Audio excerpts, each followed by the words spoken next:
now connected, the cup of living water.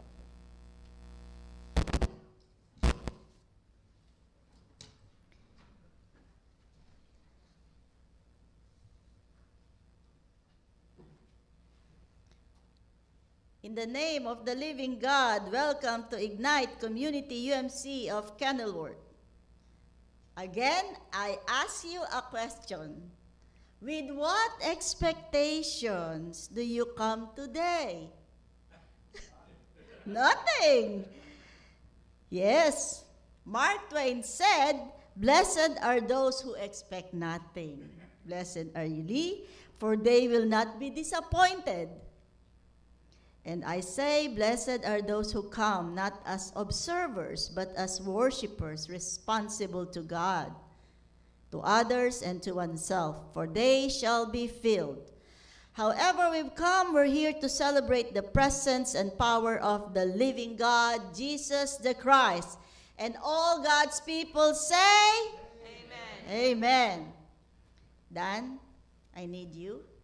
You know, when we do the quiz, I noticed that we did not use the mic. And the Zoom participants and Facebook participants did not hear what we were discussing. So, is it okay if you again ask the questions for our quiz? You're the professor.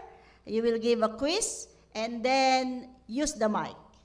We will now, Guy, go to our PowerPoint. Quiz number 1.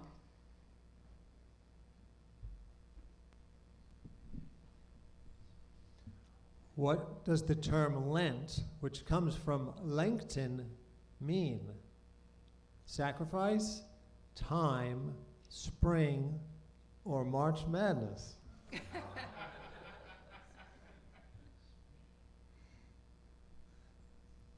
The correct answer, should I read all? Yes. The correct answer is March Madness. No, it's just the correct answer is spring. Lent comes from the Anglo-Saxon word Lengten, which means spring. The root words mean long days, and this combination probably refers to the increasing daylight at this time of year. Lent's 40 days represent Jesus' time in the wilderness, enduring temptation and preparing to begin his ministry. Thank you, Dan. You know, Dan, because I love how you read last night and draw the circle. So I hope you don't mind me asking you to read now. No, not at all. Okay, number 2. How were ashes imposed in the early church? The shape of a cross was drawn on the forehead. Ashes were smeared across closed eyelids, or ashes were poured or sprinkled over the head. The correct answer is ashes were poured or sprinkled over the head. In the early days of the church, pastors did not dip their thumbs into the ashes to draw the shape of a cross on your forehead. Instead, they poured or sprinkled ashes over your head. Thank you. Number 3, why do people give things up for Lent?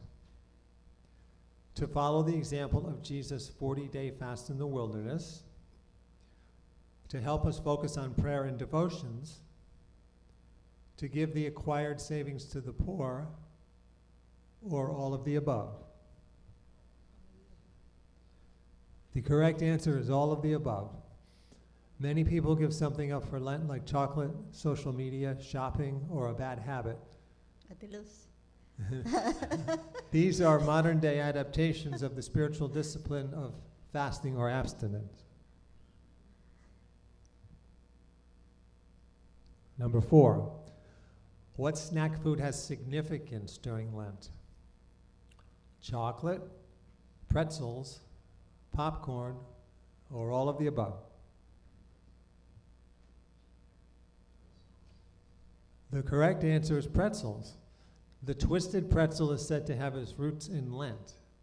According to legend, a 7th century monk made bread from flour, water, and salt. No eggs or milk because they were avoided during Lent. He then formed it into the shape of a common prayer pose of the day, hands on opposite shoulders. You have to turn the pretzel upside down to see it. Number 5, many people fast during Lent. How often did John Wesley fast? Twice a week? Twice a month? Twice a year? Rarely? He did not fast. The correct answer is twice a week. John Wesley fasted from all food beginning after the evening meal through mid-afternoon the next day.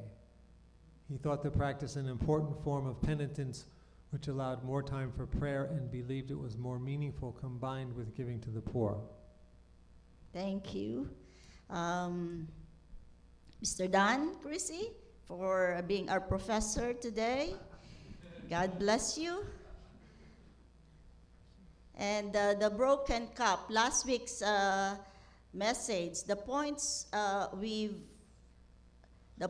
were, this is a broken world, but there is hope in Jesus. And second, God can turn our trouble, suffering, and wounds into gold. And third, God is working in us to be a testimony or witness to others. Now our Fountain of Grace sermon is the cup of living water. The scriptures that was read is from John chapter 4. Can you imagine a world without water? Why is water important? Water covers 71% of the Earth's surface.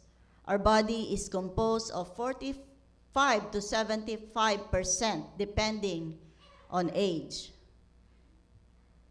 Water is named in the Bible 722 times, more than faith, more than love.